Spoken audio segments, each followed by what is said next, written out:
I-set aside muna natin mga kopi yung ating chicken breast. Ayan.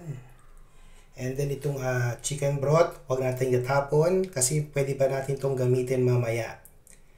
Yung ating ginamit pala dito sa ating pagpapalambot ng manok is ano lang, asin tsaka laurel. Yung iba pwedeng naglalagay ng bawang, paminta, onion. Kayong bahala kung anong gusto nyo. Pero ako, okay na sa akin yung asin and laurel lang. Nagluto na rin pala tayo mga kakopi ng palapa in coconut or sibujing. So yung step by step ng pagluluto ng palapa, nakashare din po ito sa ating mga previous videos. Pa-check na lang po.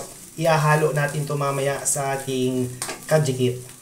For our ingredients mga kopi, we have chicken breast na ating ninitnit na. Nasa 1.5 kilos ito kanina. Yung ating niluto na palapa in coconut. We also have luya, sibuyas na puti, sibuyas na pula, and bawang. Toyo, 1/4 cup. And turmeric powder and other spices dito. Tsaka yung ating kaninang chicken broth. Igisa lang natin mga kakopi yung ating mga pampalasa.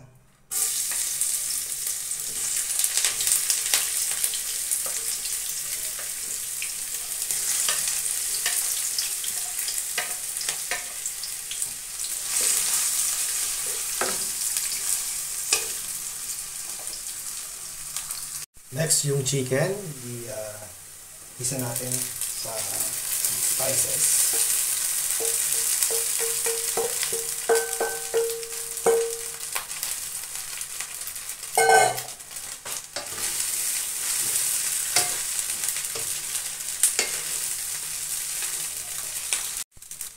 I-mix lang natin yung lahat ng ingredients dito mga kakopi. Pero hindi natin siya tutustahin kasi ayaw nating maging adobo chicken flakes yung kalalabasan ng ating kajikit. Ibuhusan natin yung ating chicken broth kanina. Ayan.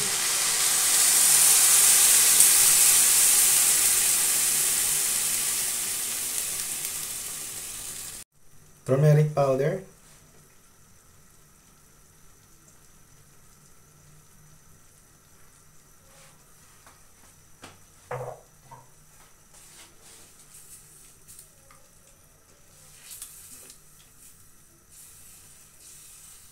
Toyo.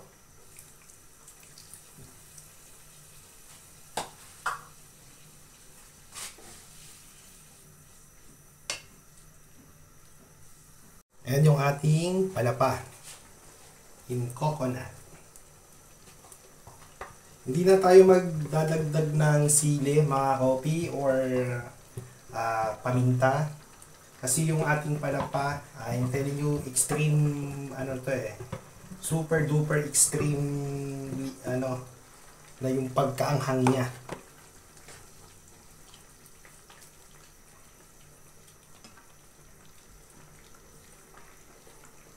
There you go mga kakopi, ang ating kajikit or pastil without rice in banana leaf.